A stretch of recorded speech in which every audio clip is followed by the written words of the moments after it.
Assalamualaikum warahmatullahi wabarakatuh. Selamat datang di channel Kesimpulan Hidup. Pada video kali ini, kita akan membahas bukti kebenaran Al-Quran yang terdapat pada prasasti kuno. Bukti tersebut berkaitan dengan nama Haman yang terdapat pada ayat suci Al-Quran. Mari kita membahasnya. Nama Haman terdapat pada Quran Surat Al-Qasas ayat 38. Dan berkata Fir'aun, "Wahai orang banyak, aku tidak mengetahui bagi kalian Tuhan selain aku. Maka bakarlah untukku, wahai Haman, tanah liat. Kemudian buatlah untukku bangunan yang tinggi, agar aku melihat kepada Tuhannya Musa. Dan sesungguhnya aku menduganya termasuk pendusta." Pada ayat ini terdapat nama Haman.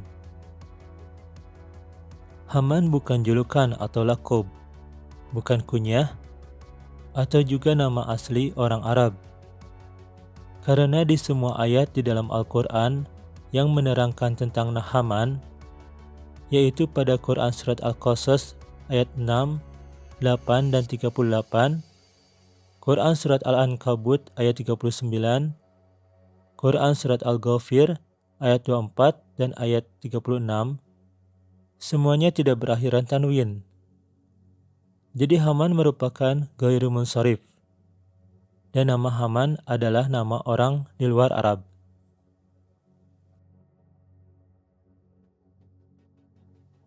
Haman sebagai orang yang dekat dengan Fir'aun dalam Quran Surat Al-Qasas ayat 38 dipertanyakan oleh sebagian orang. Karena di dalam Perjanjian Lama, khususnya Kitab Keluaran, sebelum peristiwa Exodus atau ketika Bani Israel masih berada di Mesir, tidak tercantum nama Haman. Nabi Musa alaihissalam diperkirakan hidup sekitar abad ke-13 sebelum Masehi. Yudaisme rabbinikal mengkalkulasi bahwa Musa hidup dari tahun 1351 sampai 1271 sebelum Masehi. Sedangkan menurut Jerome, Musa lahir di tahun 1552 sebelum Masehi. Dan James Asher mengatakan Musa lahir di tahun 1571 sebelum Masehi. Nama Haman baru ada ketika Bani Israel sudah berada di Persia, di mana hal ini tercantum pada kitab Ester. Raja Persia kala itu adalah Ahasveros I, yang memerintah pada tahun 486 sebelum Masehi hingga 465 sebelum Masehi. Jadi, terdapat perbedaan waktu dan tempat yang sangat jauh antara ayat Al-Quran dengan Alkitab mengenai sosok Haman.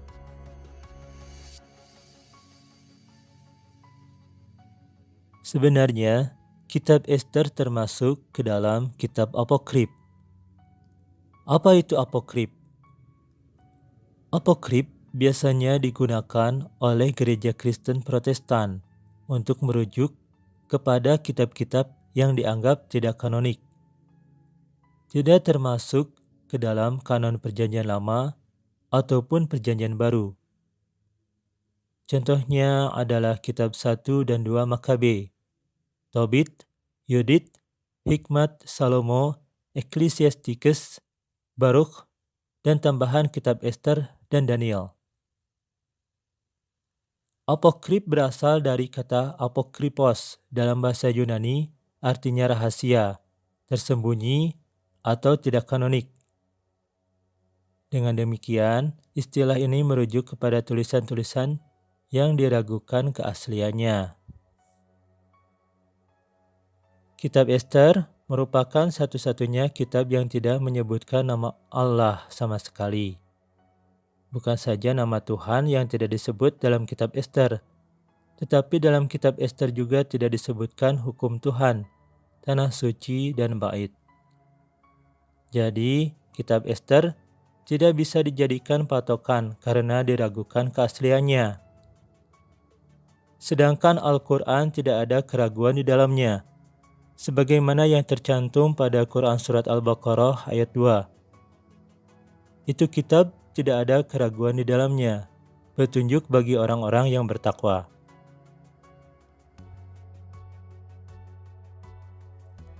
Tetapi, mari kita mencoba untuk menyimak kitab Ester, khususnya mengenai Haman, yaitu terdapat pada pasal 3 ayat 1-6.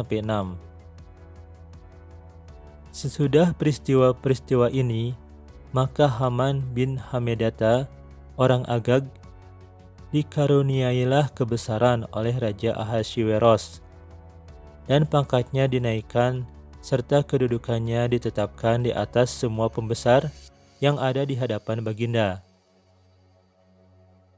Dan semua pegawai raja yang di pintu gerbang istana raja berlutut dan sujud kepada Haman, sebab demikianlah diperintahkan raja tentang dia.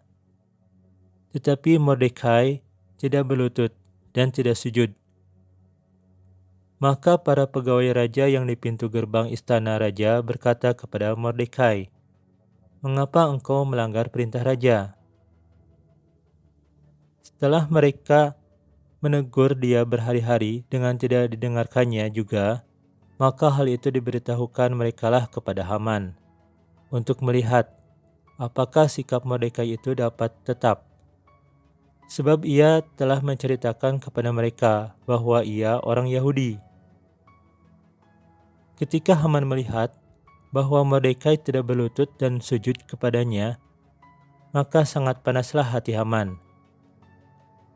Tetapi ia menganggap dirinya terlalu hina untuk membunuh hanya Mordekai saja, karena orang telah memberitahukan kepadanya kebangsaan Mordekai itu.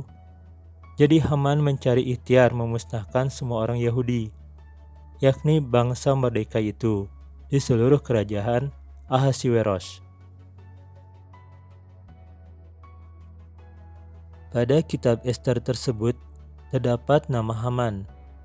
Yang anehnya, terdapat persamaan Haman di dalam Al-Quran dengan Haman dalam kitab Ester, yaitu merupakan seorang pembesar yang mempunyai kedudukan tinggi dan dekat dengan raja, juga sebagai pemeran antagonis.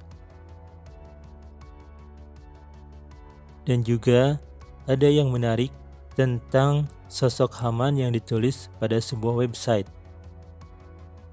Silakan link ada di deskripsi. Pada website tersebut diceritakan bahwa Profesor Maurice Bucaille menemukan nama Haman lengkap dengan jabatannya pada sebuah penemuan arkeologi, yaitu pada prasasti berupa kamus nama pribadi kerajaan baru Mesir kuno dalam bahasa hieroglif. Kamus tersebut adalah Egyptische Inschriften aus dem KK Hauptmuseum in Wien, yaitu prasasti Mesir yang berada di Vienna, Austria, yang dibuat oleh Egyptologis Jerman, yaitu Walter Brzezinski. Maaf jika dalam penyebutannya terdapat kesalahan. Silahkan link ada di deskripsi. Bisa dilihat pada halaman 130. Kita coba perbesar pada bagian yang ditandai. Susah menerjemahkan hieroglif, tetapi kita bisa mencoba menerjemahkan bahasa Jerman yang merupakan hasil dari terjemahan hieroglif tersebut.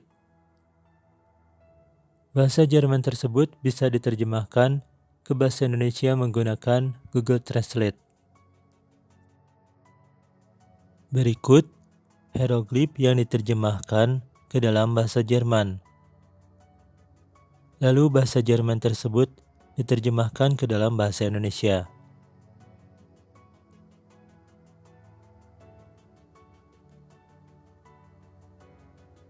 Sebagaimana dalam Quran Surat Al-Qasas ayat 38, bahwa Fir'aun menyuruh Haman membuat bangunan yang tinggi, dan hal ini sangat cocok dengan kamus tersebut, yaitu jabatannya sebagai kepala pekerja kasar batu. Hieroglif yang diwarnai kuning artinya Haman. Dari mana kita tahu bahwa hieroglif tersebut artinya Haman?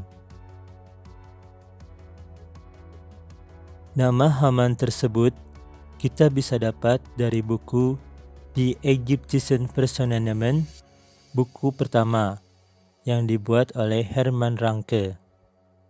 Silahkan, link ada di deskripsi. Sebenarnya ada 3 jilid, tapi nama Haman ada pada jilid pertama. Bisa dilihat pada halaman 240. Nomor 25. Kita perbesar. Huruf hieroglif tersebut sama dengan yang terdapat pada kamus tadi. Coba kita gabungkan.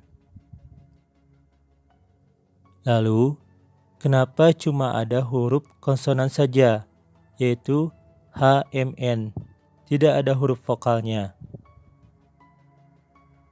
Dalam penulisan, orang Mesir hanya menggunakan huruf konsonan atau huruf mati saja.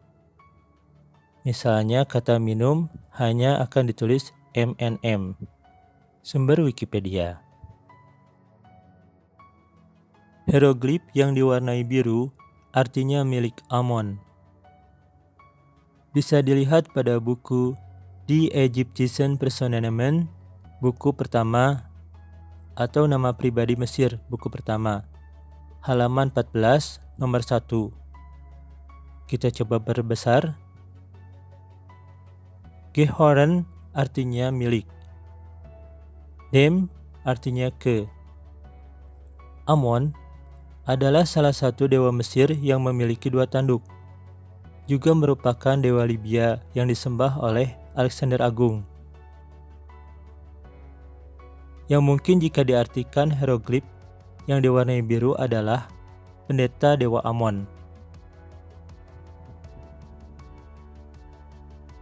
Jadi, jika terjemahannya kita gabungkan menjadi Haman, pendeta dewa Amon, kepala pekerja kasar batu, dan ini cocok dengan prasasti kamus nama pribadi Kerajaan Baru, Mesir kuno, dan juga cocok dengan Quran Surat Al-Qasas ayat 38.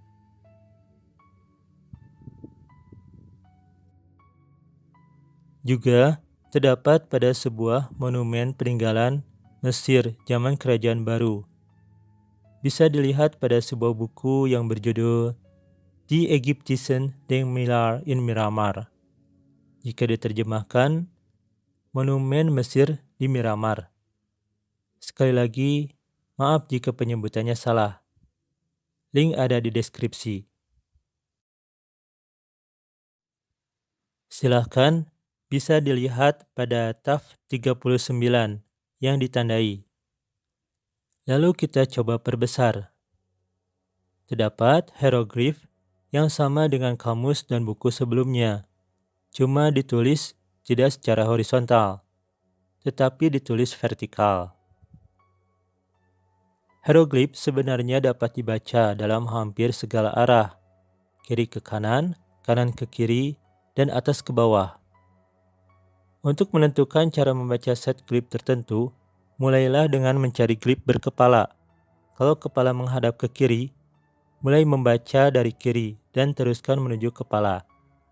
Kalau kepala menghadap kanan, mulai membaca dari kanan dan teruskan menuju kepala. Kalau glif tampak berupa kolom vertikal, selalu baca mulai dari atas menuju bawah. Sebagian glif dapat dikelompokkan bersama untuk menghemat ruang. Glif tinggi biasanya digambar sendiri, sementara glif pendek saling ditumpukan. Artinya, satu baris hieroglif mungkin perlu dibaca secara horizontal dan vertikal. Sumber WikiHow. Jadi terbukti bahwa nama Haman yang terdapat di dalam Al-Quran memang terdapat pada zaman Mesir kuno. Wallahu a'lam bishawab. Subhanakallahumma rabbana wa bihamdika Allahumma gfirli yata'awalu Quran. Konten ini hanya berbagi ilmu. Maaf jika dalam pembahasannya masih banyak kekurangan dan terdapat kesalahan. Terima kasih sudah menonton video ini. Semoga kita semua dalam keadaan sehat jiwa dan raga, juga menjadi pribadi yang lebih baik. Referensi ada di deskripsi. Silahkan kalau ada yang mau menulis komentar, saran atau kritik. Wassalamualaikum warahmatullahi wabarakatuh.